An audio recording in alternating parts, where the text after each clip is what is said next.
Hello, friends, and welcome to the Friday Conversation. We are here. It's episode 102, and we're discussing one of my favorite topics with some of my favorite people. I mean, how can you go wrong? So we will be talking Grimdark today, and it's always a good time because I don't think anyone can ever really agree what Grimdark is, and that's why it's fun to talk about. No one's ever wrong, so you can say whatever you want. It doesn't matter. So we'll go down the line, and everybody can introduce themselves. Holly, will you start us off? I love going first. I'm Holly Tinsley, HR Tinsley. I write books that are allegedly grimdark, which is why I'm here to see if that is a correct analysis or not. And I'm looking forward to finally getting the answer to what grimdark actually is. Oh, maybe all the secrets will be revealed today. And the debate will cease to exist. And Joshua. I'm Joshua. I'm a Grimdark fanatic, and I'm a member of the Page-Chewing forums. Nice. Glad you could join us. And Susana. I'm Susana Imaginario. I'm a writer, and I have a YouTube channel Glad you can make it. And Jose. Yeah, I am Jose. I am a reader, and I also run the Jose's Amazing Worlds YouTube channel, and I'm regularly also in the Page-Chewing forums. And this episode won't be live until next Friday. We record a week early, but I just want to say you're killing it with all the interviews. I'm like, wow, you're doing a great job over there. Lots of great stuff. I, honest to goodness, don't know what I have done. It's all serendipity, and it really is. And I have to say, my wonderful co-host over there, because the last one could have gone terribly, terribly wrong, and Susana was there to save the day. And I'm hoping she'll be there as well in a couple of weeks' time when we have a double World Fantasy Award winner. Very nice. Yeah, keep it up, and yeah, very exciting. So we're going to start off with what Grimdark means to us, and like we discussed, there's no right or wrong answer. Everyone has a different opinion, and that's why it's fun to talk about. So who wants to go first? Can I propose Holly? She likes to go first. I heard so. Yeah. I thought so. Yeah. What? Somehow I felt like I was going to get picked on here. I kind of saw this coming. The answer is, I don't know. And I write Grimdark, so I feel like I should have an answer to this. I think when it comes to Grimdark, the best way I can describe how I feel about it is that it's a flavour as opposed to a genre. So Grimdark, I think most people when they talk about it, they'll say Grimdark like they would say mystery or fantasy. They kind of segment it on its own, whereas I think that Grimdark is a additional flavour added into a number of different genres. Obviously, there are some that it works better for, so it plays very well into the fantasy genre. I can't think of any kind of Grimdark cozy chocolate shop stories. I don't think that would work. But I think it's a layer. It's an element that is layered over a genre that already exists. All right. Yeah. That's who wants to go next? Yeah. Zero preparation for that answer. So that's the best you're going to get at the minute. I'd hate to be next. Brain's still warming up. Nobody? So I'll go. Go ahead. Go ahead, Susan. Dear, fine. No, go. Grimdark. I was first introduced to Grimdark years and years ago by my husband because he loves 40k, and I don't play the game, but he made me read a few stuff. And that was my idea of Grimdark. And then shortly after, I read Joe Abercrombie's novels, which also marketed as Grimdark, which I thought was much better. And then that has been my idea of Grimdark. And these days, everything is Grimdark. So I don't know if the definition evolved or I guess Grimdark is whatever people think it's grim and dark for them. And okay. That's fine. Some pretty hard line answers so far. I like it. Yeah. All right, Steve, you were prepared, so Yeah, well, I think I have some really unpopular opinions about what is and isn't grimdark, or what is a good should I place to leave start, but now? we'll get into that later. Yeah. So I have a couple of things written down. So first, I think one of the things is one of the major things about grimdark that I like is that there's consequences. So when somebody dies, they're dead. There's usually no magical thing that brings them back. Um, when someone makes a bad decision, they pay for it, or someone else pays for it that they didn't intend to pay for. So there's always some kind of, whenever someone makes a mistake, there's a consequence for that mistake. So the decisions that are made have more weight to me, because if it doesn't work out, then someone will pay for it. And I know some people hate this term, but morally gray characters, I think they seem more like people than the typical hero, villain. Everyone's kind of just trying to survive. So the lines are blurred with who's right and who's wrong. You can also find yourself conflicted on who the villain may be, and or who the hero is. The heroes do awful things because they might have to survive or to get to their goal. Another one is typically, I think, for me anyway, I think lower fantasy is kind of go hand in hand with grimdark. I think if you have kind of the high fantasy, it kind of takes away that element of the kind of grittiness that I like to see. But I think one of the things that kind of brings me back to the genre is that we've seen someone overcome the odds and seen someone pick themselves up and achieve their goals, or to survive when everything is stacked against them. I think it's nice to see someone overcome and to succeed, or to at least somewhat achieve their goals, even when everything looks very dark, and they find a way to persevere. I think that's something that's a little bit, it can be like hopeful in a way. And I don't think grimdark has to be hopeless, and I don't think it has to be nihilistic. I don't think grimdark has to be nihilistic. I think some people, and again, there's no right or wrong answer, just for me. But I think so. If something's not nihilistic, I don't necessarily think it's not grimdark, at least for me. But nuts and bolts, that's where I'm coming from. All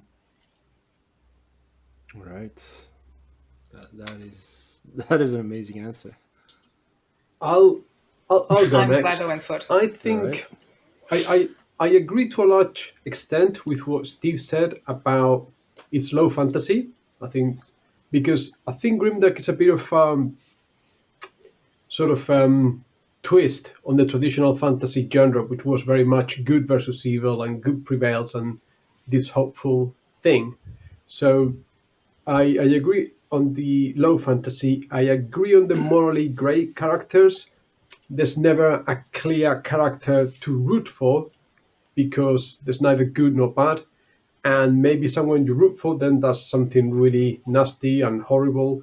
And I think so there's that. But I think I disagree with you, Steve. I think Grimdark has to be nihilistic. It is a no hope or little hope sort of genre, because if we remove that nihilism away, I think you could call many books grimdark, which are not. Just because horrible things happen to characters and there are consequences, that's not enough, because then you could argue that Realm of the Underlings is grimdark because it doesn't shy away from depicting some really horrible and brutal stuff that happens to characters. And I think everyone will balk at the idea that Robin Hood is a grimdark author. So I think there is that kind of, if not nihilistic, cynical. And I think for me, the epitome, well, I haven't read a lot of Grimdark, but I think if you want to get a flavor for it, Abercrombie, First Law trilogy is the one. I'm sure we'll unpick that later. And quite possibly Holly Tinsley's Vanguard Chronicles is looking pretty grim and dark after the first book. I need to look into that because I didn't know. All right, then I'm last. great position to be in. I agree with parts of what everyone said because, like Steve said, there is no right or wrong answer. It's a combination of all those factors, and for me, it's the basics of what is it? Setting, circumstance, and subject. Like Jose said about nihilism or cynicism. That is one of the settings that is needed for me to find it grim for characters to be in, or just downright awful. And then the subject could be dark, like gore or rape, or everything that is so bad that a person really changes in a bad way because of it, or struggles to deal with it in a bad way. And I love this subgenre. For me, it's a subgenre the most because it puts people or characters in the most horrendous circumstances, and you watch it play out psychologically. What happens to them? Their choices become more extreme the more extreme the circumstances are, which is very interesting to read about. Like, what would you do in that circumstance? It brings out more of a feeling, positive or negative, for me, that makes it more enjoyable to read and more exciting to read, because I'm more attracted to how deep a character goes, the core of him. Will he break under these circumstances, or does he triumph? Like Steve said, like, can he evolve? Can he get out of this?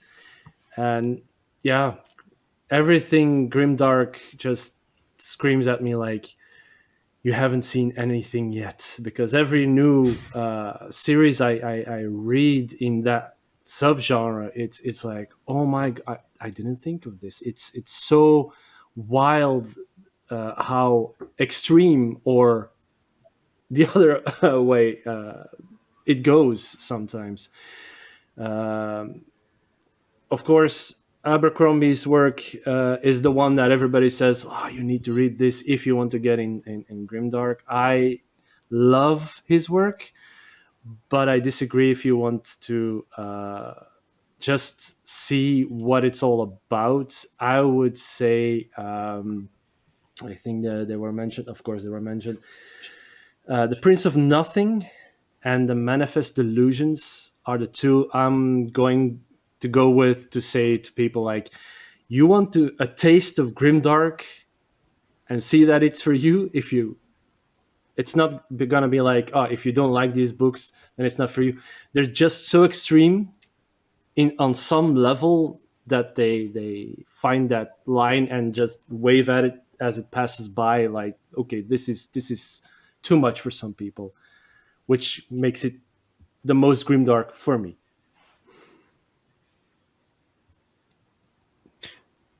I hear the term dark fantasy a lot, and I wonder what everyone thinks is dark fantasy grimdark.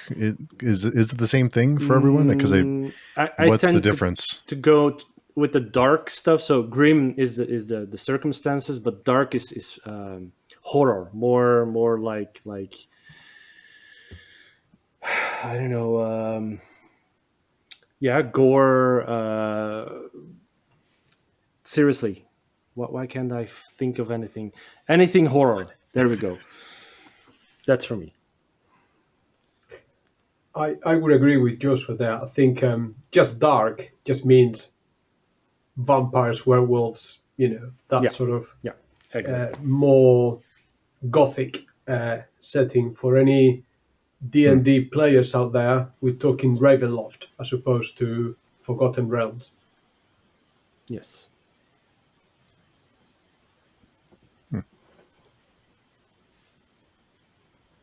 I can see there are some non-D&D players in the room. There's a couple, yeah. There's a couple. Holly's been known to play D&D from time to time. Just occasionally, yeah. Not doesn't mean I know anything about it, but I do play.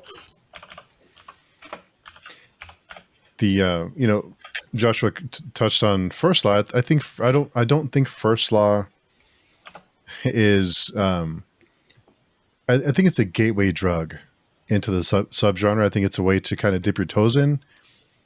But I don't think it's a good representation of what is really. How can I say this? I think it's a good way to kind of dip your toes. I don't think it's a good. For me, it doesn't represent what the subgenre embodies. Like it's a taste of it.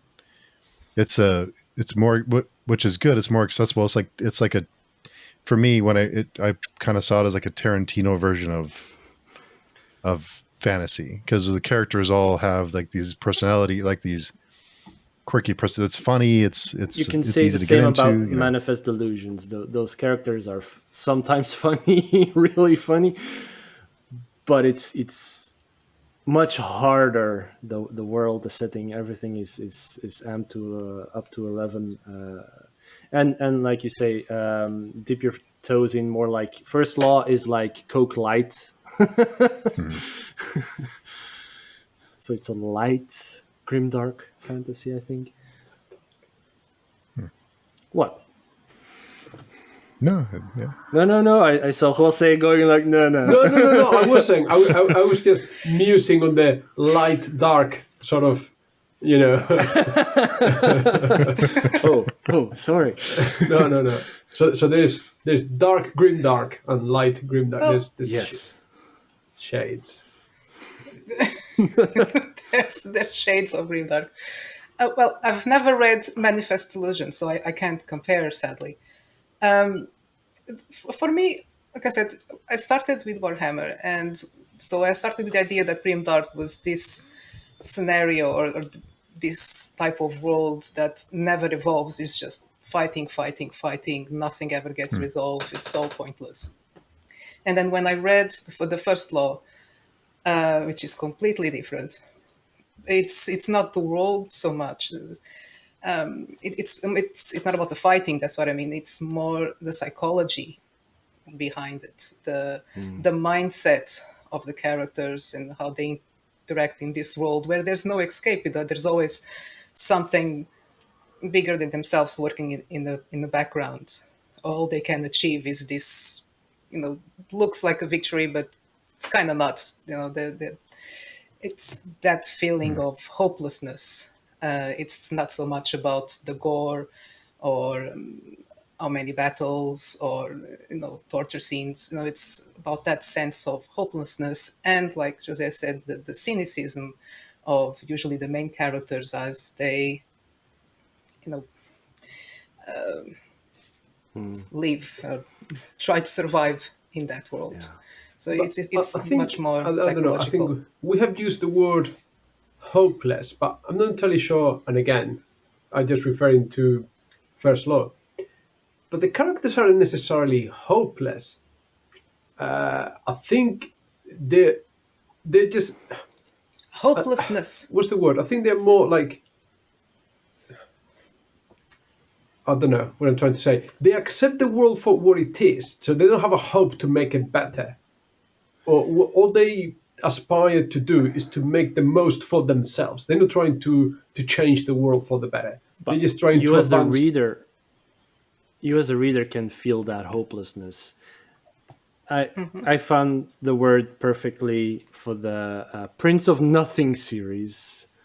If you want to feel hopeless and feel like everything is bad, read that series. Even though, like you said, Jose, it's like, the characters make the best of it for themselves. You as a reader are reading it and feeling like, I don't understand how they live Okay. in this place. I don't understand how they survive. So when we talk about hopelessness, is what we perceive as the reader, not what the characters live and how they approach the world, right? Yeah. Yeah. So Holly, how did you find out that you were writing Grimdark? So I think I kind of had a similar experience to a lot of the other grimdark authors that I've spoken to since, in that the funny thing is, going back to what Steve was saying about the difference between dark fantasy and grimdark, is it's generally not the writers that put these subgenre labels on. Certainly not at first, maybe more so now it's become a more marketable term. But certainly when I kind of first started writing, it was the readers that were defining it rather than me deliberately trying to write something grimdark. So I think that's why people struggle to find an answer to what it actually is, because it's translated and interpreted by the person reading the story. So all these kind of conversations and arguments about nihilism and hope really stem from the fact that that is going to be different for everybody based on their perspective. So I've read grimdark books where people said, "Oh God, there's no hope in this, and it's just nihilism, and it's just pure depression and misery and grimness." And you'll go to the next review for that book, and someone will say, "There was so much hope in this, and like I really felt, uplifted seeing these characters survive and triumph against these terrible traumas in the hope, face of hopelessness." So a lot of it really comes down to what your interpretation of those things are rather than the writer's interpretation. And speaking of marketing, I do wonder now. I think maybe 5 years ago, I think grimdark was a more marketable term. I think maybe some people would use that. Like some people may have used it, but I don't know that it's. I kind of see that cozy fantasy is kind of making a comeback, and it's not for me. But I do think that the cozier stuff is maybe appealing more to some people, and I don't know that it's like you said. I don't know if people set out to write. It just kind of happens that way. But I'm sure some people use it as a marketable term, but I'm not sure that it's as marketable as it was, I don't know, 5 years ago or 3-4 years ago. So I actually do have a bit of an opinion on that, and I'm glad that you brought it up because I wanted to mention it earlier. Because one of the things that Susana said at the start of this was about grimdark being everywhere, which I think is absolutely true. Every other book that comes out, certainly in the past kind of maybe 5 years, has been probably a grimdark book. But I think part of that stems from the fact that there was really no marketing term for these types of books before that, aside from to call them fantasy or dark fantasy. And I think what happened is there was already so many books in existence that fit suddenly within this subgenre of grimdark. So prime example at the moment, I have my beautiful book here, which I know other people won't see, but I'm going to show you anyway because it's so beautiful. So that's Les Miserables by Victor Hugo, which I would arguably say is a grimdark book. But obviously when it was released, it would never have had that kind of tag to it because it didn't exist. So I think when it suddenly came about, it wasn't just a case of new authors or new books being called grimdark. All of a sudden there was just masses of pre-existing books that suddenly started falling within this new subgenre. So I think that kind of almost felt like it was a mass influx into the market. It was probably propelled a little bit by that. Sure, but it's easier to find those books now that interest me because of that term. Like Les Mis, I haven't read it. I know the story, and I'm like, depending on how gory or whatever it gets, it could be a grimdark novel then for me, and then that would make it more interesting for me to read. So are we saying? Yeah, Are we saying that was then a great that example. Orwell's 1984 and Huxley's Brave New World are grimdark now? Oh, I could see it. 1984 for sure, right? great question. That, yeah, it. Tough one. Do you need fantasy elements to be grimdark? No. So now we're talking about grimdark fantasy, I think. What? Like the No, first not- Lal Malazan, Song of Ice and Fire, but then I'm you gonna could go hold in Steve. different. I'm gonna hold Steve ransom to his earlier point when he said it's low Okay. fantasy. So we don't Yeah. need the fantasy. I don't know. I'm just being facetious here. Okay. That's why Lemieux could have been a grimdark novel. That isn't fantasy. I buy that. Interesting. So Could grimdark you could imagine even like a grimdark biography or something? I mean, aren't all biographies grimdark? do they kill Is a lot of history people? grimdark? History is grimdark. Can certainly No. History is some grim dark. characters are pretty grim and dark, isn't it? Yeah. Certain German dictators and stuff like that. For Yeah, sure. we had the Dark Ages, and those times were grim. I mean, Yeah. The Crusades. Yeah, but just because something is grim and dark Doesn't make a grim dark, necessarily Susana. mean Explain that. grim dark. So, That's exactly what it is, right? I'm still trying to get around 1984 as grimdark. I don't think it fits, but I see your point. But I'm like, no, it doesn't fit. But why doesn't it fit? It And definitely can't come has up to with an do with answer. the marketing value of the word itself. It helps a lot. Like YA is marketing to an audience. I mean, if you see YA, you're like, oh, that's gonna be for me because YA. I love YA. I love grimdark. Can YA be grimdark? Yes. That is another tough one because the first time someone mentioned the Ash and Sand series to me, I was like, so it's YA because it's a coming of age story, and when I read it, it Ash and was Sand? definitely not It's YA. not YA. But the first page, it's not YA. Yeah, and that made me Yeah. happy. That made me happy. Like it's not YA because I don't like YA, but if it could, I don't know what the lines are there that it should be grimdark YA. How what is the worst thing that could happen in something like that? I don't know. It could happen off the page or off screen, I guess you could say. I mean, it could be Insinuating. alluded to that Okay. certain things happen Yeah. and not, get in. But I think YA could be grimdark.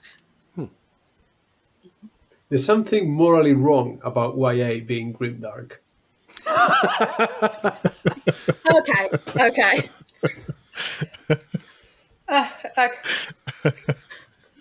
You know, it's like having. It's like PG-rated horror movies. I don't know. There's something oxymoronic about the whole thing. Then they shouldn't be reading history books, like you said. I mean, like what happened in the camps and stuff. Most of those history books have pictures in them. I mean, that is brutal, and it really happened. It's interesting. Okay, so I feel like sorry, I just talked over someone. Oh, go ahead. Okay, just because this is something I'm going to get really passionate about now, Oh, okay. and it's also going to give you a glimpse into potentially, what I was like as a child and why I've turned out the way I have.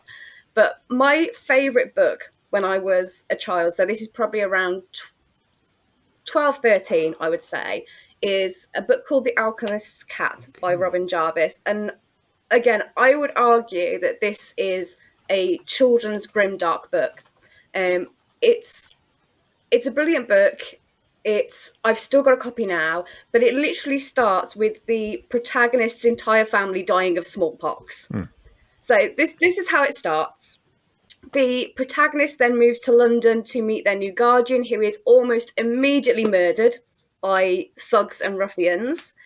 And this story has got so much death and so much misery within its pages. It's set against the backdrop of London during the bubonic plague. It's no one is safe. There are characters that get killed, and this is something that I read, obviously, as quite a young teenager, and it was amazing to have a book for me at that age that spoke with that level of truth and that level of authenticity about the world. And I'm not saying that this is something that every child wants in their life, but I would assume that there's probably other children who are like me that really at that age had a real need for a book that spoke truth to them, and didn't cushion the sharper edges of the world. So I totally appreciate that, you may not want to give this book to your kids. I totally understand that, but I just wanted to say how much it meant to me, and just, yeah, that's my little hill. No. I'll stand on. I think you're correct about that. That a lot of kids need that non-cushioning part, and we're safe because most kids don't like to read. So I think it's pretty fine. Has anybody read Watership Down? I mean, if you want Grimdark, but then with animals, it's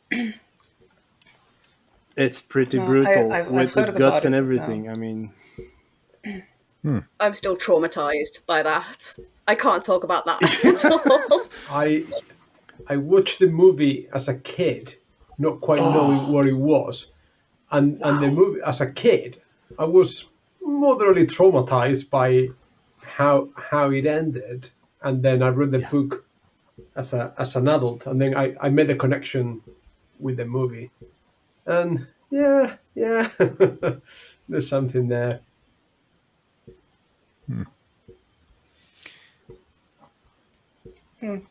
It's I'm here thinking it's interesting what the things that you read as a child, then how it relates to what you find grim and dark as an adult.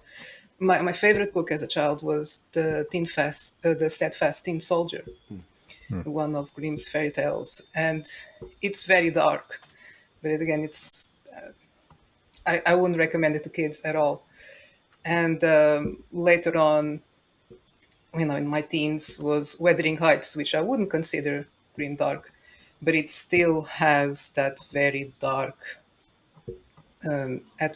atmosphere, that sense of hopelessness, the characters completely unlikable. That is the sort of thing that I find but great grimdark example. The Brothers to some Grimm, degree. great Yeah. example. That sort of psychology. Yeah, those were Yeah. fairy tales, like proper fairy tales. Now I have to add those books to my reading list. But it is interesting what you said about what is dark or grimdark for you because of what you got to read or see as a child. Because a lot of people get desensitized to a lot of stuff, maybe at an early age, and then what is horror for you is like, oh, he touches his eye, ooh, and the other one is like, doesn't he take a spoon and go like, boop? I mean,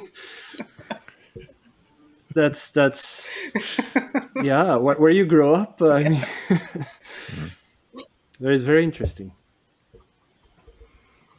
Yeah, an ice cream scoop. Yeah.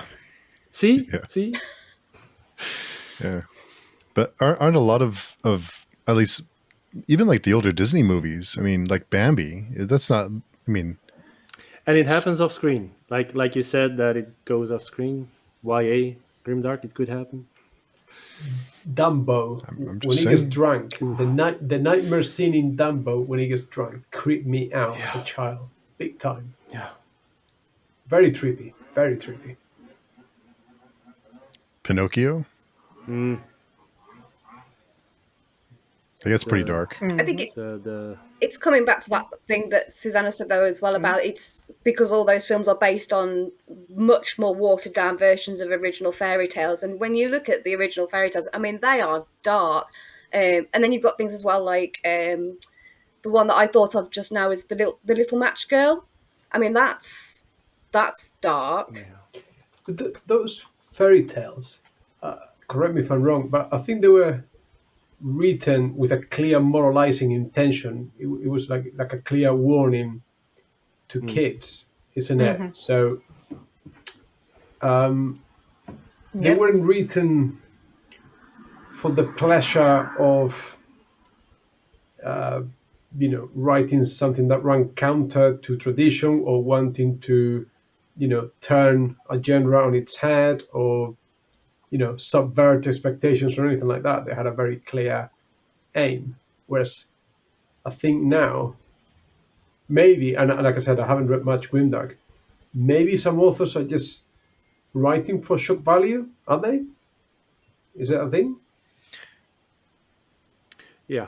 Absolutely. I think some do it. I think like something like splatterpunk is the intention is to shock, is to appall, is to really to be as extreme as possible. It's not so much about the story; it's about the violence and gore and the just. It's like an extreme horror movie that sets out to to just be disturbing, to be offensive, I guess, for some people. But I think there could be elements of that, but I don't know that Grimdark as a whole is that's the intention is to shock. I don't know. I mean, there are books out there that maybe there's some people who do that. Like not that never happens, but I don't know that that's because splatterpunk is to shock you, is to disgust you. I'm not sure that Grimdark is. I think Grimdark more sets out to. If it sets out to just, it's more of a like we discussed, or like more like a psychological or emotional type of to appeal to you in that way as a sad or to kill off a character that you care about, or to see someone suffer, or a character you come to attach yourself to. So I guess there's elements, but I think something like splatterpunk is that's the intention of that's the whole genre, is to be as disturbing as possible. But it's true, Jose. There are some that. So I love Manifest Delusions of Michael R. Fletcher. It's amazing. I think everybody should have tried it if you want to try Grimdark. But he has another series like The Obsidian Path, with the first book, Blackstone Heart. And when I just read it, and I think this one was before the other books, and it felt like he was really trying to go for shock value instead of go for a story like in the Manifest Delusions, like how far can I take this, and there's another one that I felt that way with Empires of Dust. The first book was more for shock value, in my opinion, than the second book, and the third book starts. It starts to have a cohesive story and more character development. The first book is like she's going all over the place just to show you stuff, and it felt wrong. So I think there are definitely some writers that go for that. I'm just gonna write Grimdark for Grimdark because it's fashionable. The last book in the Empires of Dust series, that still gets me. There is, I won't spoil, but there's some things that was like it really got to me. All right. See? Yeah. So if it got to me, it's like, wow. Hardcore Steve. It's like, that was like, yeah. And Sarah Chorn writes some like Seraphina's Lament. Like there's a death in that book that really got to me too. But that's, speaks to the crafting the story and the characters in a way that makes you care about them. And when they get killed in a horrible way, it's it has an emotional reaction. I didn't have that in the first book, as in it didn't feel like that at all. The first book was a mishmash of things she was trying to be as dark as possible. That's what it felt like. Interesting. Well, I guess the same way that you can have a romance plot in any other genre, pretty much, you can have a grimdark elements in even in high fantasy or YA. It doesn't mean that the whole book is grimdark just because it has grimdark elements. Yeah. So, what's the? I guess I know the answer, but just putting it out there to have the conversation. What's the appeal of reading Grimdark? Like, what makes you, Steve, enjoy it more than possibly any other genre within fantasy? Seeing the characters overcome and persevere, even if they don't survive.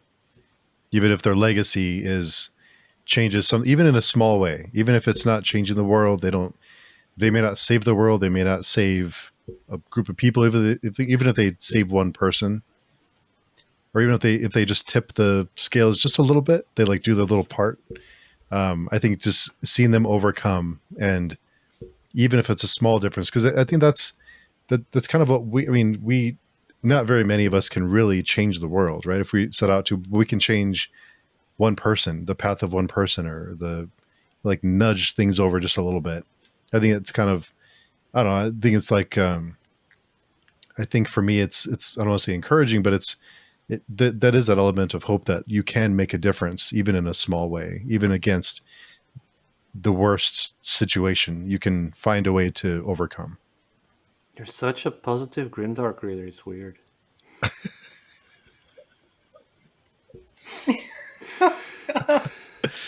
No, I understand you completely. I just like it because, yeah, but usually there's more interesting characters. I don't know. I think I can relate to characters a lot better. One of the things I don't read a lot of high fantasy anymore because I find very hard to relate to the characters. They are all so morally driven, so righteous, or just so evil for the sake of being evil. I really like characters that are utterly flawed. Characters that you probably shouldn't like. I'm always kind of rooting for the villain sometimes, just because they're more interesting, and that is an aspect that I like about Grimdark, is that everyone is kind of a villain. Yeah, could be kind of a villain. That's just Yeah, it's the, like Steve said, but then for me it's all over the place. Could be evil, could be good. It's just their reactions in those circumstances, their decision making, their thought process, everything about that character that makes it function and tick in that world, that is interesting, or more interesting than any other genre for me.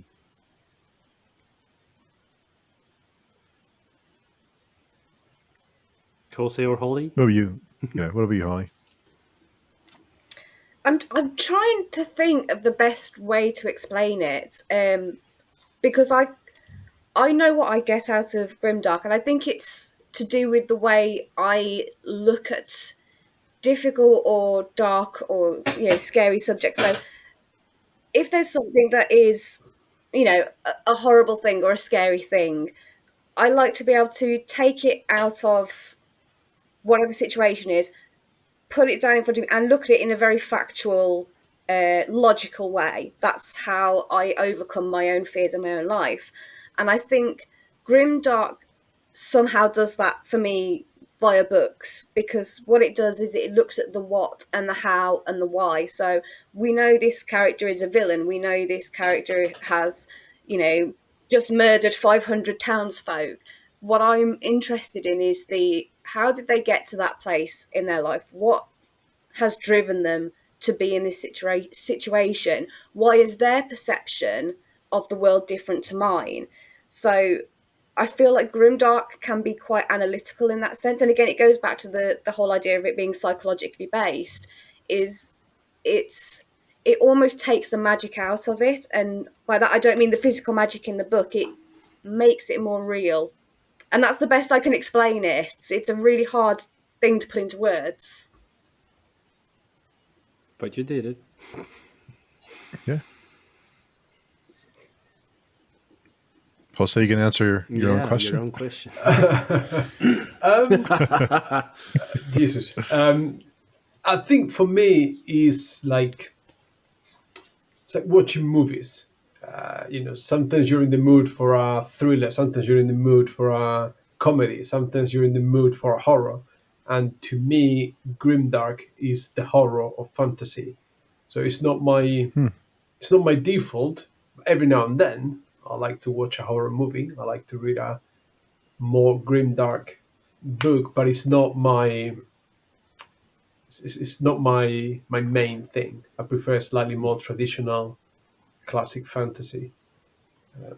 That's how I say it. It's like choosing from a menu. Do you are so? I'm curious. So, classic fantasy. What has your faith in classic fantasy been shaken by your recent your recent adventures into into certain series? No. Not at all. Not at all. But suppose my experience with classic fantasy, we were talking before about what you read as a child, and for me, Dungeons and Dragons and classic epic high fantasy has such a huge impact on me as a teenager that it was my life for many years, and it's what made me find a group of people that I could fit in and be comfortable with. So no, I still think Lord of the Rings is the best book ever written. I still, I have reread Dragonlance 5 times. I still read Forgotten Realms. Yeah, it's yeah, it had that We should impact. talk about that.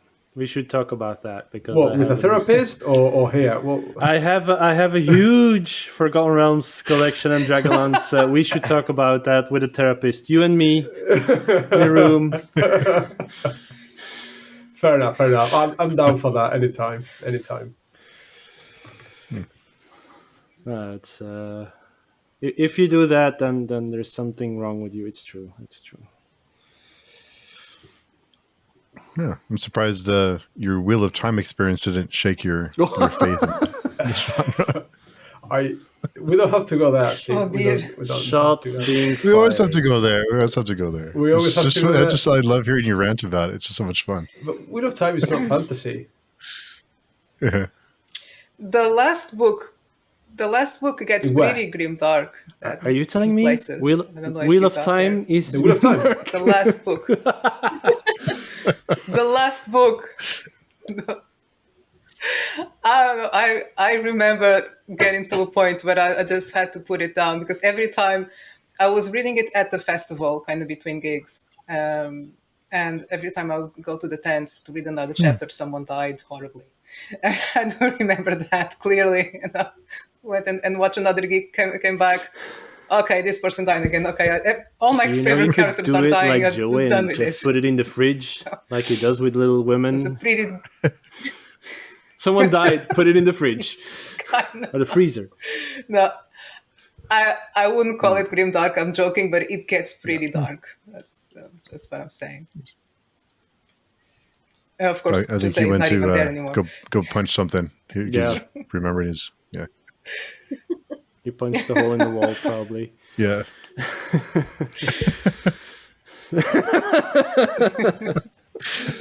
We didn't say anything bad about you. No worries. I believe you. Oh, okay.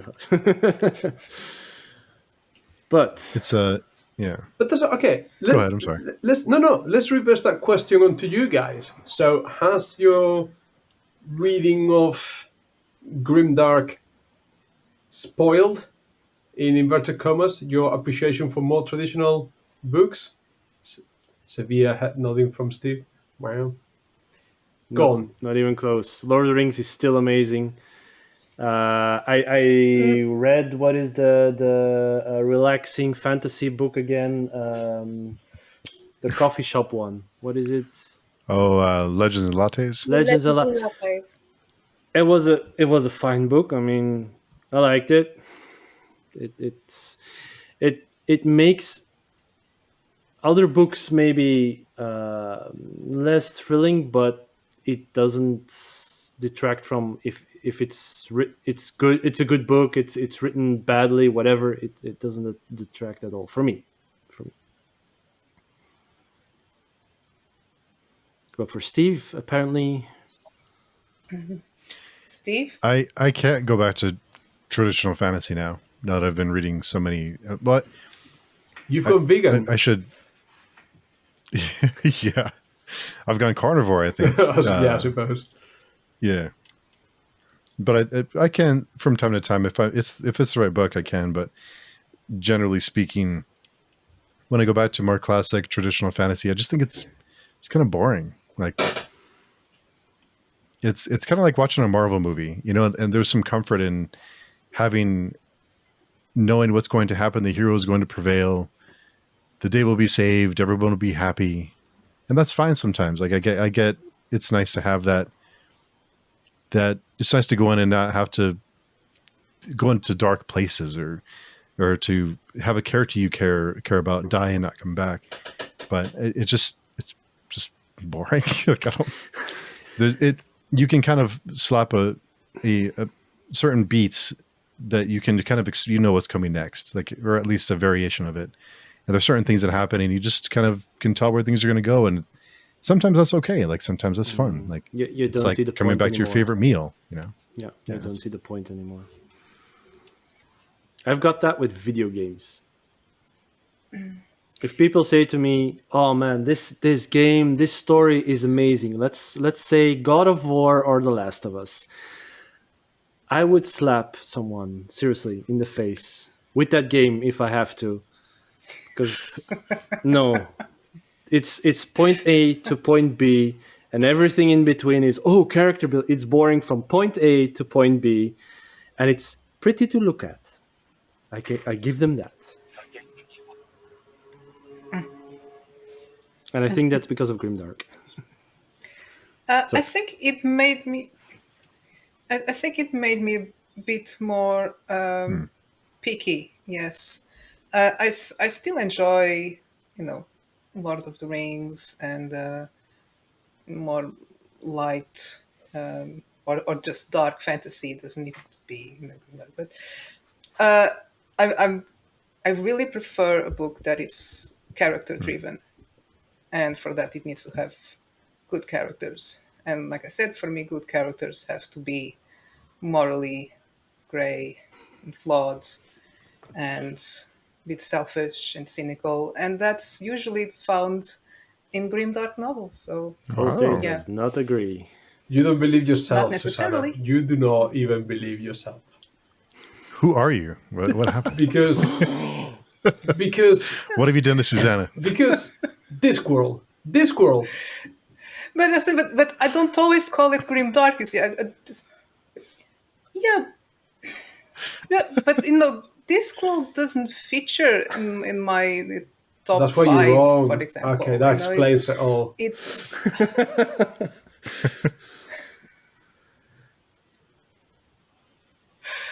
no, I read a lot, and like my tastes are wide, and recently with all these discussions, I've been reading stuff that I would never, never, wouldn't even think about it. But I always come back when I go for a comforting read, like for example, when I'm feeling down. A couple months back, I went and reread Best Served Cold because it makes me feel good. So what does that say? I don't know. I find it very cathartic. Another Isn't that one the for the worst therapist. Abercrombie book? The what? The worst? If I'm honest, of all the books, I read the entire thing. That is the one I was like, point A to point B. That was the most boring book he wrote in the entire series. And that's why it's getting adapted to movie or series. Ouch! What is it? Ouch! No, because it's the best. It was the most basic one that they were like, "Oh, this is easy to copy paste." Even Susana can be right every now and then. Exactly. Yeah, just like a broken clock. Right. And you, Holly, did reading Grimdark change your tastes? Or were you always on the grim and dark? I mean, I think we established earlier on that I started reading Grimdark when I was 12, so I can't really compare. I've never been a fan of epic or high fantasy. It's just not my genre. At the risk of being kicked out of this stream, I've never read The Lord of the Rings. I will admit it. I haven't either. I understand the appeal of it to other people. I understand the success of it, but I always enjoyed more low fantasy, so I always lean more towards the historical fantasy. So people like Stephen Pressfield, Bernard Cornwell. I know that's a little bit ambiguous when you look at history, but stuff like that I think always appealed to my kind of desire for more realism. So yeah, not a high fantasy person, I'm Says the afraid. dungeon master. I mean, yes, there is that, but I think that's, to be fair, D&D came later in life, so yeah, that's my fantasy outlet is through Dungeons and Dragons. But having said that about you like the history aspect, have you read Prince of Nothing? I haven't actually. It's one of the ones on the list that I haven't read. It is difficult for a lot of people because he's the way he writes, it can be all over the place. So it's either you love it or you really hate it. But it is more in line with what you like about books because it feels like an alternative version of the Crusades. Okay, yeah, that sounds like it would be up my street, definitely. Susana was not a fan. Yeah, I understand. no, I want to know the story. I'm gonna have to wait for the adaptation because the prose doesn't work for me at all. I've tried again in the meantime, and even the audiobook, I lose track of what's being said because it just goes all over the place so much. I can't focus. Understandable. Sorry, I didn't write it. It's okay. it really doesn't work. No reason to We apologize. forgive you. Yeah. I'll wait for the movie. Yeah. No, No, I just want to say, Holly, you're not alone at the risk of being kicked off too. I haven't read Lord of the Rings either, so it's two of us. No, Go ahead. I was going to say something really stupid. We're talking about Lord of the Rings. That was not what I was talking about. Has everybody read A Song of Ice and Fire in this group? Okay, Yes. so what is More your than stance once. on being grimdark or not? Because that is interesting. I thought so. Wow, I'm surprised. Yeah, Where's yeah. Amita when we need her? Yeah. Yeah, so three people are going like, nope, this is definitely not grimdark. Why? Really? And any of the three? No, it's very grim and Okay. very dark, Wow. but it's not grim dark. This is where Joe Abercrombie changed my mind. So I think for me, A Song of Ice and Fire was sort of the more, if you want, more mature, slightly darker series the first series like that I read. And I think for someone that came from a very traditional background, that moment when Ned Stark gets his head chopped off to the very last line before the guillotine falls or the axe falls and they chop off his head, I'm waiting for him to get rescued, to somehow get out of it, because this doesn't happen in fantasy. Your main protagonist doesn't die in the first book. And I think, it was a sword. And when the sword fell off, I was like, fuck, like, this is a game changer.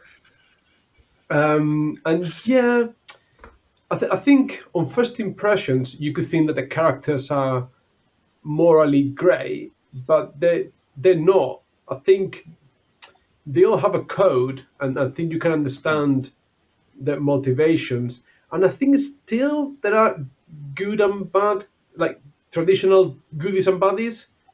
Like Jaime Lannister. There's a difference. Sorry, there's a difference between being, what we call a morally grey character and just being human or just a well-rounded character. No one's perfect. It creates very believable characters because they are all imperfect. They have their ideals, their codes, but they are all deep down very human. You can relate to them, even if you don't agree. You can relate to them. That's I do relate. I drink and I know it doesn't things. make- I do relate. And I think, though, even though we're never going to see the end of the Yes. series, the good guys will still win. They will defeat the White Walkers, they will overthrow Queen Cersei, and you will still have some sort of catharsis at the end, where the good guys win. Yeah, there'll be casualties along the way, but we talked in the past in other conversations. Yeah, his camera isn't focused. No, my camera's out of focus. All Sorry. Go ahead. No. I said we've talked in other conversations that Jaime Lannister goes in this redemption arc, and I think that some of the goodies and start in the wrong side, but the eventual. I think, if you stop to think about it, A Song of Ice and Fire is not Grimdark. All right, and Holly's the last person there. I'm in a good position now because Jose just set me up really nicely now for this answer. So I think the point you made there about winning is really important because I think, as was said, it's not a grim dark. It's a book that is grim and dark. And I think what made it lack that grim dark element is that when you look at the losers and the winners in Song of Ice and Fire I'm trying to think how I can explain this for an audio podcast. You've got the winners here and the losers here. There is a much larger gap between where the losers end up and where the winners end up. There is higher stakes, for want of a better word, whereas I think with most grimdarks, you find that gap between your losers and your winners is very small indeed. And I think that, for me, is the main difference. I'm shocked, honestly. I'm so surprised. You guys don't think... I think the character deaths, and I guess the question is, does the end need to... So if we assume that the good guys, the good side will win, does that make it not grimdark? Do you need because of all the character deaths and all the things that happen, doesn't that embody all we've been talking about? Because I don't know. I think No, that's just history. That's just still life. They got morally high ambitions. Jon Snow is an idealist. Tyrion still wants the best for the people, and he does try to change the world in the ways that he can. There are some clearly evil people, like from the Iron. Is it the Iron Islands? Is that I can't. I've read it many years ago, but I think there are still some, good and you can see also in God, Mother of Dragons, whatever her name was, I forget now, that her ambitions to be queen are sort of justified, that she's been robbed of her birthright. And I think it is not as cynical and it's not as nihilistic as, the slap in the face that is Bayaz in the first lot. First of all, the White Walkers losing is a bad ending. I mean, come on.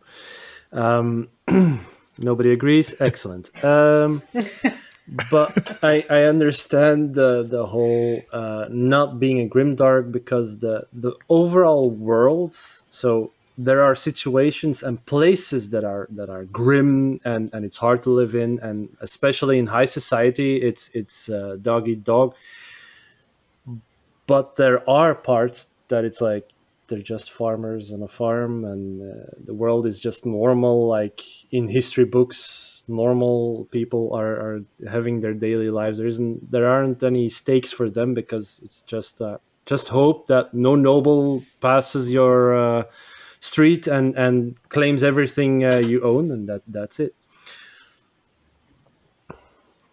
So the circumstances aren't that grim unless you focus on those parts, like everything beyond the wall is very bad for you. Yeah, those are grim circumstances. That's true. No, you were talking earlier how history is quite grimdark, and history has dark periods. You were talking about Crusades and the Holocaust and all that. Yeah, horrible, dark periods, but they passed. That's the thing. The world keeps changing.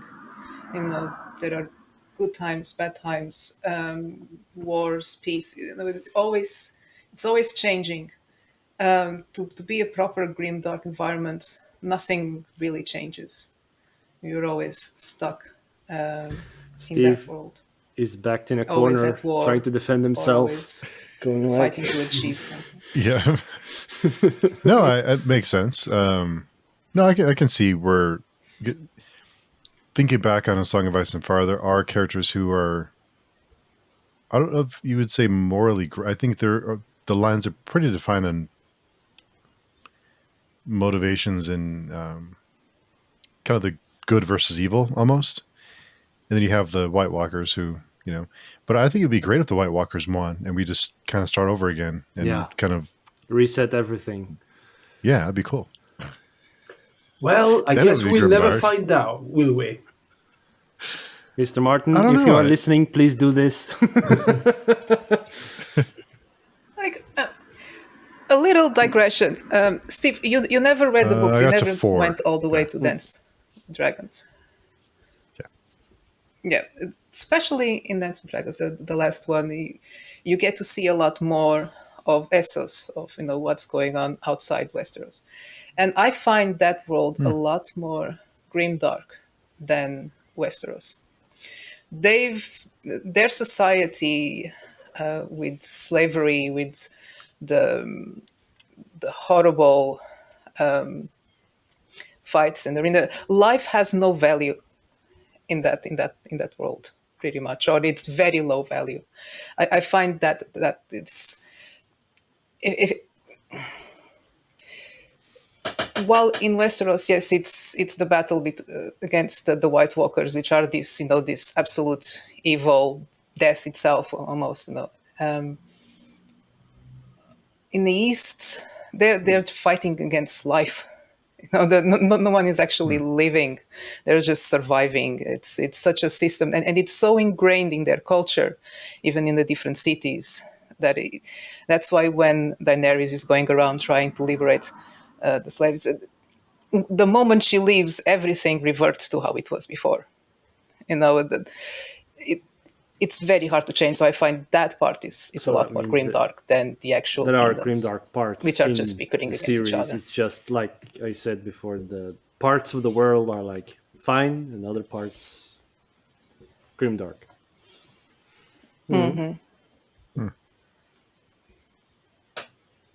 The other one you put in there, Malazan. Well, don't tell Erickson that. Because I know he is not a fan of But it's the same thing as Martin's work. Parts are really like dark and grim setting and everything, so the grimdark can apply on situations, but then there are parts that aren't as bad. I think like Deadhouse Gates is pretty dark. You have to check. I think Susana hasn't read. No, I don't. No, it's spoiler free. I only read the first one. No spoilers. Just, but I think the second book is pretty dark. Yeah, definitely. But again, going back to that, spoilers. Yeah. Never mind. Yeah. But yeah, people have very strong opinions on that series. On every book in that series. Yeah.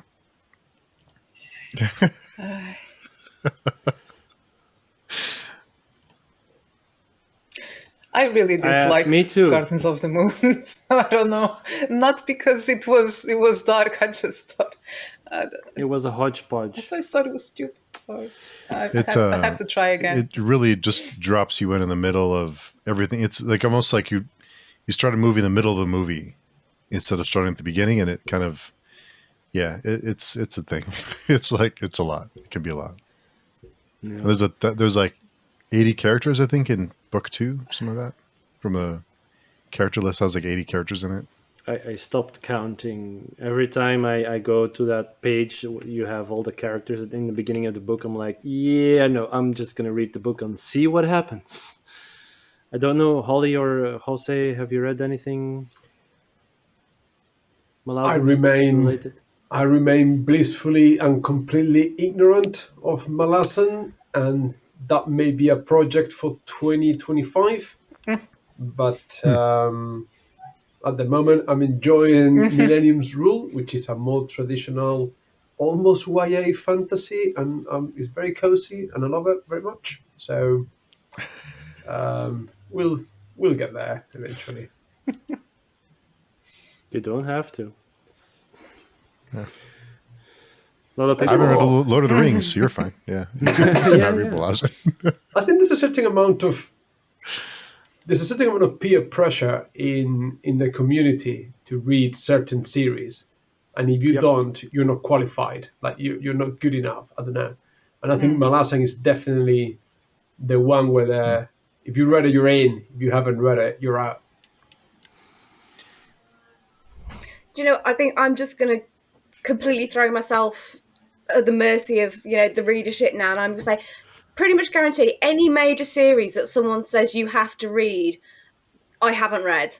So I haven't read Lord of the Rings. I haven't read any of the Malazan. I think the problem is that all these books tend to be like the really chunky, huge books, and I can't do that. So my sweet spot for books is around 300 to 350 pages. So anything beyond that, I already know that I'm going to really struggle with. Forgotten Realms So and I tend to- Dragonlance, read it. 300 pages, sorry, yeah. But you're right, Holly, because all the books we've been mentioning that I haven't read, all these series you've been talking about, Prince of Nothing, whatever, The Empire of Sun, whatever. I've been checking them on Amazon as we were talking, and it's like, fuck, another trilogy, what, for another 600 pages? And it's like, no, please, like, no. Why does fantasy need to be paid by the page, seemingly? Ask Yes, Robin yeah. Hobb. Because of all Ask the world Robin building. Hobb. Oh, Yeah, it's a lot. It's a lot, and it's like no, it's sort of Putin every time, if you want to get a taste for something, you have to embark on a 1,500-page minimum read. And for those of us who actually have jobs and families and other things to do in our lives, it'll take me almost a month to read something like, I've got there, what was it? Yeah, The Dragon Bone Chair, 800 pages. It's just, I really need to wait almost for a period of holidays to get started, because otherwise it'll take forever to read. and what's wrong with that? Like I've been reading The Quiet Gods for almost 2 weeks now, and it's still at 70%. I am a slow reader, but I'm reading like a couple of hours a day because I'm loving it so much. And it's great to go in this journey. 2 hours a Don't say that, day! explode. Susana, I get 20 minutes a day. What's wrong? Okay, well, that's fine. Well, I don't sleep much, so there's that. No, you see, it's No. hey, exactly. The perks of not having kids. I want to say something probably unpopular. Maybe not with this group, but I'm going to say something pretty unpopular. But I think a lot of the people who say you have to read certain things to be qualified to speak on other books or to have a perspective that matters. I think a lot of the so-called influencers or the book, whatever, the authority, I think a lot of those people don't actually read those stories. I don't think they spend the time to really read them. And I think a lot of them are full of shit. And I don't think it actually happens. Agreed. And I think Amen. they just claim that they say that they do because that's what's expected. And they've read it, so they know what they're talking about. I think it's all bullshit. Sorry. Yeah, I agree. There's a lot of that out there. The only person that I think it's not like that is Paramita, and I thought she was one of those when I first joined the forum. Sorry, Paramita, if you're listening to this. But then I start talking to her, and I realize, oh, shit, she reads it because she knows the story and the characters so well. So since then, I've revised my opinions, and maybe there's other Paramitas out there. But the vast majority, I mean, I don't think it's possible. And just the way that they talk about the books, it's always, this is the best thing I've ever read. This is the best thing I read. This is amazing. Really? I mean, really? yeah, but they still they tend to have a lot of followers and people who listen to their opinions, and I'm like, why? Please think Can for we yourself. Go and actually can read the we book. name and shame Sorry, I'm digressing. of air? Yeah, sure. I think 75% of them. I think. Well, there's a certain well, there's the. I think there's some people who actually sit down and take the time, but I think these books take time because you're going to read it take part of me does she's incredible, but she's very rare. Like Yeah. It's her only hobby. there's It's not the many, only thing she does. Yeah. Yeah, but I think some people who claim to have read like a 900-page book in an afternoon, if you like flip through it, maybe, but if you actually take the time to read it, because there, authors. There's 3 authors here that we're talking to today. Jose, you're an author. It takes time because you take all that time to craft the story, to craft the world. You put so much time and effort into it. And I think it's a little bit insulting to have someone say, "Oh, I read it in an afternoon." But what did you get out of it, though? Really? Like, you didn't Yeah. swim in it. Like, you just skimmed it at most. But it's kind of sad. Like, someone took so much time to craft the story, to put in all the work, and there's all this work that goes into it that we don't see as readers, but the authors have this big iceberg below the surface that they've put together. And for someone just to skim through it because they want to say they did it, like, it's kind of sad. That, I don't know, it's kind of depressing. Like, enjoy it. Like, someone put so much of their life into it. Yeah. Funny you mentioned that, because when we were talking to Christopher Rocchio last week, didn't say, Susana, all the Easter eggs and all the references he throws in the books that we didn't pick up, and then he was talking about misquoting Shakespeare, or references to Star Wars, or I picked those up. Yeah. I missed the Star Wars one. I have to go because I've only watched the prequels like once or twice when they came out. So I missed the Star Wars references, but I get the Shakespeare's. I get especially the mythological ones. They are such a delight. He really knows how to play with mythology. He's on the list. Yeah. As is Holly's books and Susana's books. It's the best thing I've read in years. By the way, coming back to when I interrupted Holly, I'm sorry. With the 300-page books, Blissful Ignorance is amazing. I mean, you are able to write a book that is grimdark without even knowing about the genre. Just writing a book out of your own fantasy without that back knowledge of other books, which I tend to like more. Because if I would write something, I have read so many things, I would be like, oh, but that's a reference to this. Oh, that's a reference to that. And I would constantly be stuck with what I'm writing, because everything I write feels like plagiarism of other books I've read. Yeah, it's the feeling I would get, and Holly is in a unique situation for this. Like, he can just write, and if you can watch my interview with Holly, because the more she was talking, the more and more amazed I was. And I'll say this with her here, without her in front of me, she is amazing, and the way she went about writing her book, and the way it's written, it's just incredible. I mean, hats off, all respect. It's amazing stuff, and I'm really looking forward to picking book 2 this year. Let's stop embarrassing myself now. No. I mean, and that's what I got from just this conversation. I was like, okay, if you come from that, it's amazing that you wrote 2 books. I mean, I'm looking forward to that. Thank you. I appreciate that. Don't quite know what to say now. You could continue your thought if you still have it. The 300 pages, that is your absolute limit, and why? I mean, I do have problem with like attention and focus, so I struggle to read anyway. So for me, reading has to be sort of a discipline, and it's something I'm really working on this year. So I've actually finished one book this year, and I'm on to my second one. So last year I read 4.5 books in total. Fiction books, non-fiction books, I read a lot more. So for me, the attention is a difficulty. But also, at the risk again of an unpopular opinion, like I appreciate how much other people love world building and all those things that are woven into those, big long books. But for me, I'm like, if you can't tell me the story that you want to tell me in 300 pages, then my attention's going to wander. So I need writing that is really short and sharp. Like I'm a fan of like a very kind of staccato style of writing, but it's just personal taste.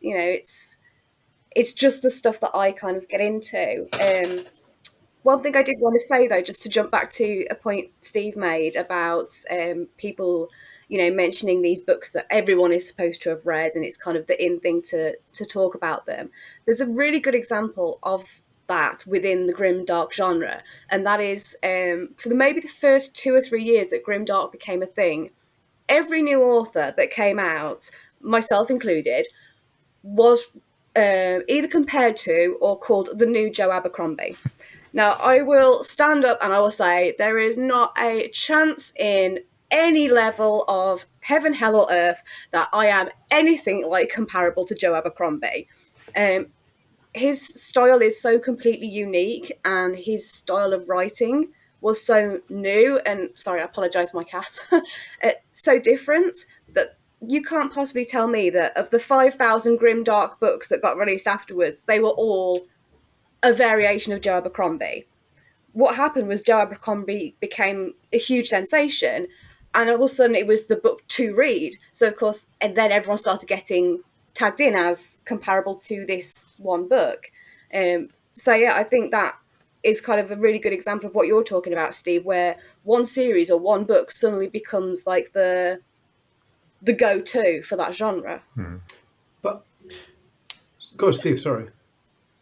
Oh no, it reminds me of everything that was the new Game of Thrones. Like everything is, it's the new game. It's Game of Thrones and whatever. It's like not everything has to be. But I guess it's like a marketing thing to say, oh, it's the new.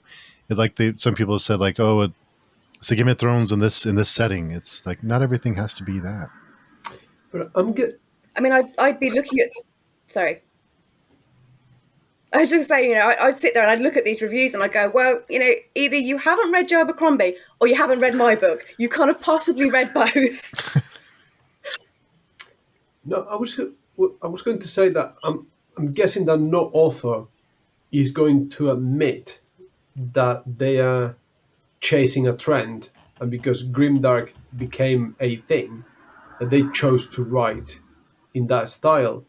And I would like to think that authors that no one does that. No one decides to change their writing style or to write a particular book because of a particular genre is hot at a particular point in time. Yes, they do. That's why I don't read They do Grimdark. You a see, lot, I try yeah. to think highly of people and be positive. Well, it's funny you mentioned that. Sorry, Susana. Go ahead. There are. No, I was just saying that there are many at least because try I know to, of one yes, yeah. well-known grimdark author that writes romance, semi-erotica on the side, and they've claimed that they make a lot more money writing that genre, and they pump out the books and they make a lot more money. That's a lot less time spent writing, so they, more power to them if it works. I mean, but their love isn't that. Their love is fantasy. It's not erotica, but they make a lot more money doing it. So it's like, hey, whatever works. Someone's reading it. So I quite like how when you were talking about erotica, you managed to get the expression "pump out" in there. That's masterfully done, Steve.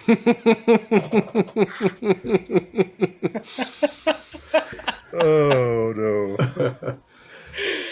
Oh no! That was bad.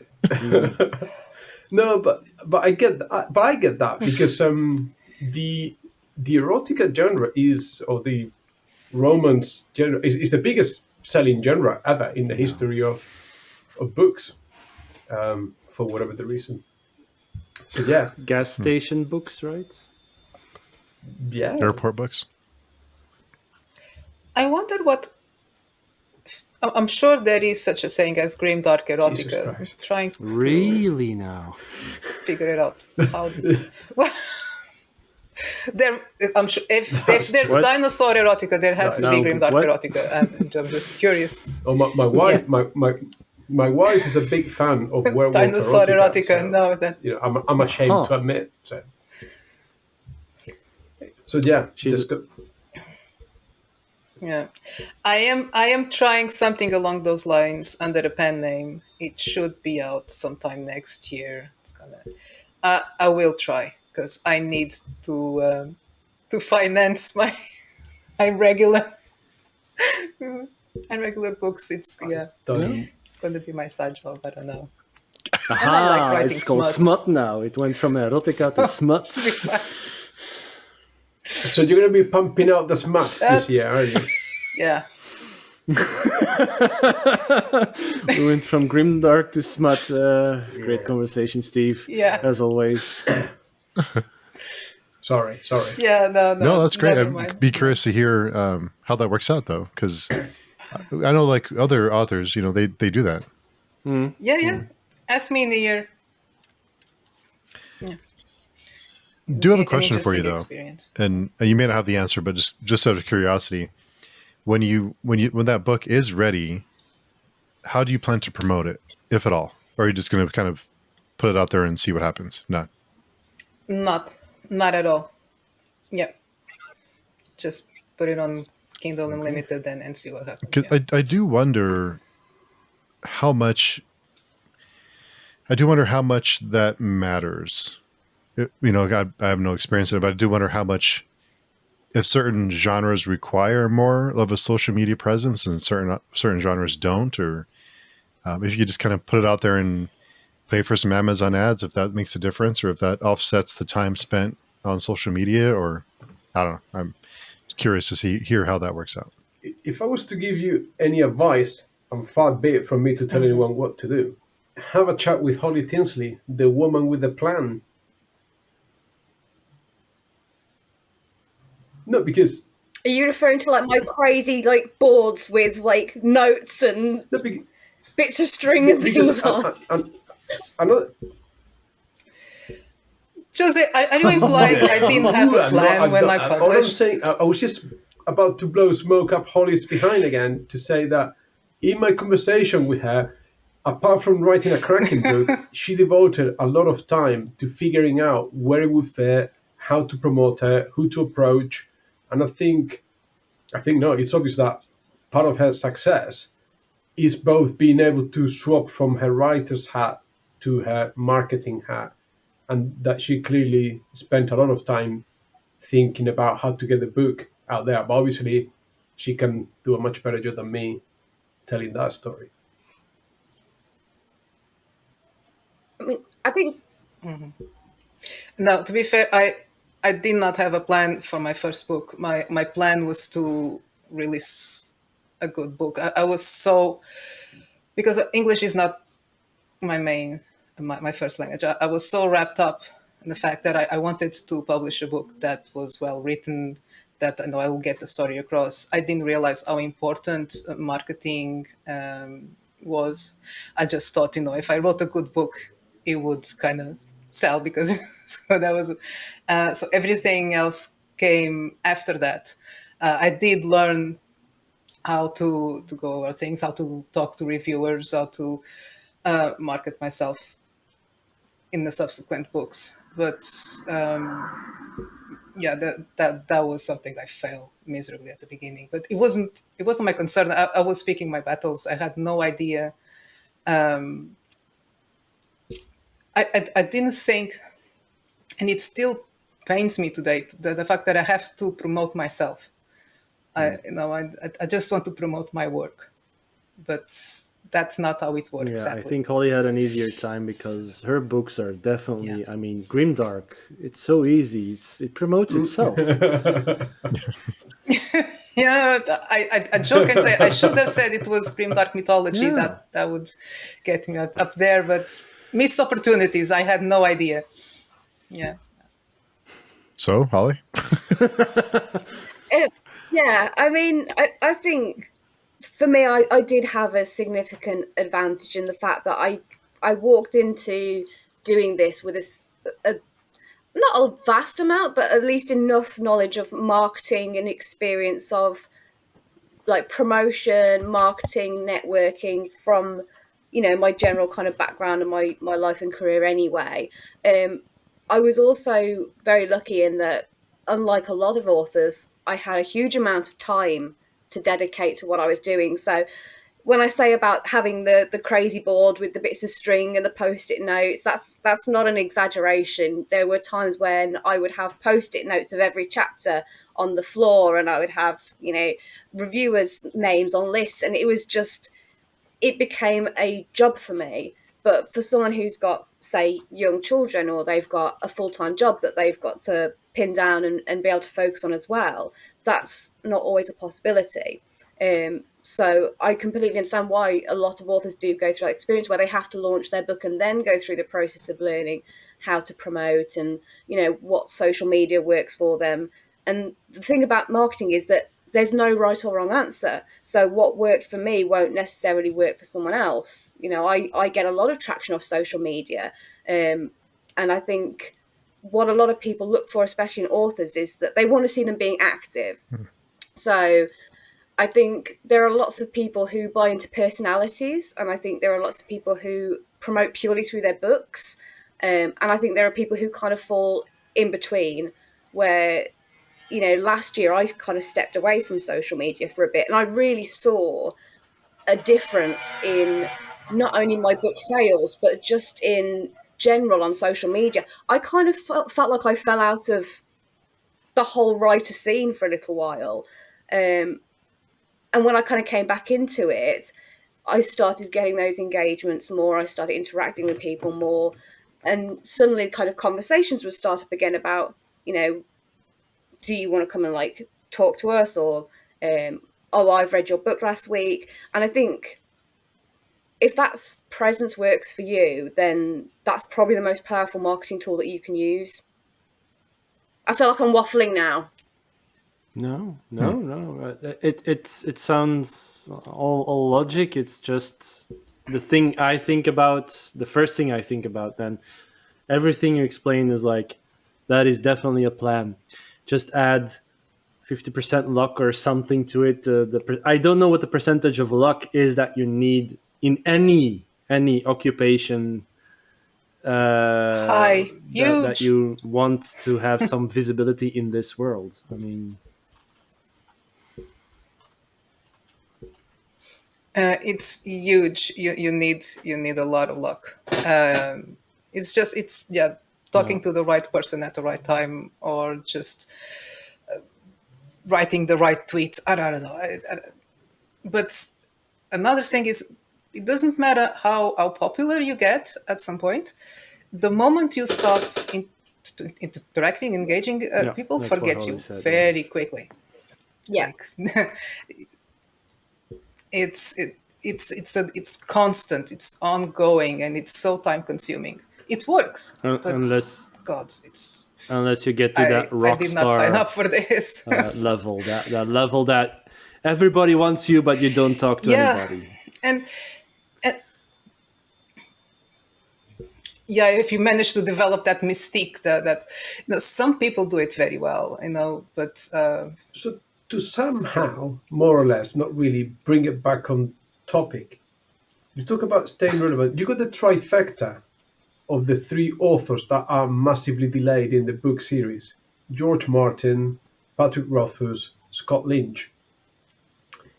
Obviously, Martin has stayed very relevant because of the TV show and everything else. Somehow, Patrick Rothfuss has managed to stay relevant, and everyone still talks about that last book for whatever the reason. But Scott Lynch seems to have disappeared. No one really. He had a burnout, right? He has some personal issues that are well documented on the internet. I don't really want to talk about it here, Yeah, I but don't know exactly. but yeah, he had some issues with someone. But I think book 4 is coming next year finally, but no one is talking about it. No. So what? Why someone like Patrick Rothfuss stayed relevant, and someone like Scott Lynch totally disappeared? Rothfuss is still active on social media, including YouTube and X, I think. Yeah. He keeps on. Yeah, it is one of those cases where he is very charismatic, and he was everywhere, not just in writing community, gaming community, and it just has. It can be very engaging when he talks. Yeah, it had that charisma that went along with the books. He knew how to play the game, and I'm using the past tense because I seem to have lost it in recent years. That's the saying. People adore you when you get to that level of fame, but they very quickly they forget, or they can turn against you. Um, so That's what he it's got with the. dangerous. And in the case of Scott Lynch, I mean, now everyone knows his personal troubles. I mean, it shouldn't be the price, to get your book out there. You shouldn't have to expose your personal life. It's very tricky. Had I known what I know today, and I say this a lot, but it's gone now. I would have published under a pen name and never show my face online, or it would, like in these conversations that I still like to engage. It's not the showing the face online, but I would keep the author separated from the books. I think they would be more successful in my case. I think that the fact that I'm a woman, that I have an accent, that and sometimes blunder, my English is not perfect. It doesn't help I sell think the your books at problem, all. Susanna, is that your name is your real Such name, the way. because it's such a cracking pen name that I thought it was Yeah, the true. best thing I had to work on, but it's just yeah, that's nothing. that. You should just No go one and say, believes no, it. my That's name fine. is Whatever. Maria Rodriguez or something like that. Even that is still a good Yeah, pen name. Right. sure. I think it's Yeah, don't it's get me tricky started. because you invest all this time into platforms that you build a following, and the platform will fall off, and then people leave it and they go to the next platform, and it's kind of like you have to start all over again. Mm-hmm. And also, I would be, if I was an Yeah. author, I'd be terrified to go viral, because if you go viral on like TikTok or something and you see a big spike, that drop is inevitable, and the next person will go viral, and everyone will flock to that book. And I know of one author who went viral, and they were really successful. So they pumped out the next book, and then it was kind of crickets because they moved on to something else. So it's a tricky thing where you want to build a following, but at a good, I don't know. I don't have the answers either. Or it's the waiting game, like Jenny did. Jenny, where it's, I mean, we didn't have all that internet and stuff like Yeah, that way she's an back when her books inspiration. came out. I heard about her books like way back in the day. I got 1 and 2 then, and then years later suddenly she like explodes onto the scene, and everybody needs those books, and those books are selling like hotcakes. You can get lucky later. It's a game. No, Yeah. I think she worked really hard to be where she is now. Definitely, that's decades of work. It's And not she hard. says the same thing, that she would have written under her pen name too, going, if she could go back. Yeah, and I'm not saying that the books are bad, that the luck and stuff. It's just because there wasn't anything before that. Like she was known, but in in smaller circles than now. I suppose that's an interesting conversation for another day, because Susana, you're talking about writing as a woman in fantasy, but I suppose, and I'm not trying to do like an aggravation comparison, but that's going to be easier than writing under a male pen name in the romance genre, isn't it? You will never be published as a male writer of romance. I don't think there's ever been one. So, That is interesting. but like I said, that's a completely different conversation. But I think we left the Grimdark thing about 20 minutes ago. Yeah. So, Yeah, I was like, Because maybe it's we all should go interesting. back It's to about doing books. that sort of stuff. It's about books. Digressing into Classic romance. private conversation digression. Excellent. oh yeah, yeah, classic. Yeah. I will have a look if there's such thing as Grimdark. I did look it up. what I can find. Funny enough. Yeah. Well, Steve is already So ahead. apparently, the Barrow. Somebody recommended The Steel Remains. Also, Heresy Within by Rob J. Hayes. Barrow. Quick question, Steve. I do know. Are there male nipples in the covers of these books you're looking at? Because that's the big giveaway. I can do a quick search. That's the big giveaway. Somebody's recommending Beyond Redemption. I don't know. This doesn't sound like a very This is good. I'm hoping this fucks up your algorithm, and now all the recommendations you get Yeah. is weird It's erotica. It'd be hilarious.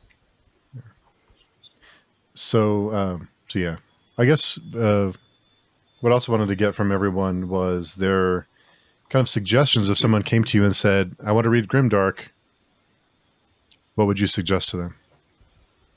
I think I'm gonna go first because I said it earlier.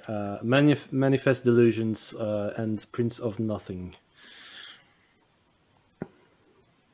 You're going Yeah. I'm going all the way. Like, let's go hard. not even being subtle. Yeah. No. I kind of possibly answered that question. I haven't read enough, so whatever Jozua Abercrombie. says, I stand behind him. Sort of hiding, That's covering. good. That's good. That's fine. Yeah. I would say Abercrombie, first one.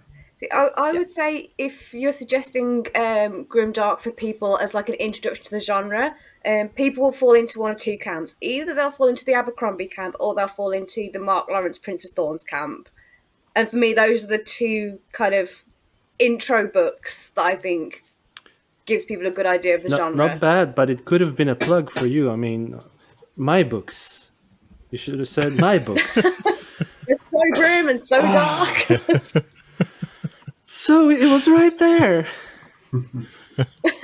I know, I'm terrible. I'm terrible at marketing. I don't know what people are talking about. Steve? I haven't read any Mark Lawrence, actually. That's something we can talk about. Yeah. Yeah, I kind of forgot about it. I guess it qualifies. Yeah. It's funny. Prince of Thorns is almost what I would call I have all his Grimdark books YA. in hardcover. Haven't read a single one. Yeah. It's like, I'll buy it. I always confuse them. Prince of Nothing, Prince of Thorns. Like, you know, the titles don't help. Backer or Lawrence? Put Yeah. it like that. I think being intellectually challenged like me doesn't help either. But Or is it big? so again, another trilogy. Who knows? What would you recommend first, Joshua? Prince of Thorns or Prince of Nothing? That's easy. Prince of Nothing, because that's the one I read. I I own the other one.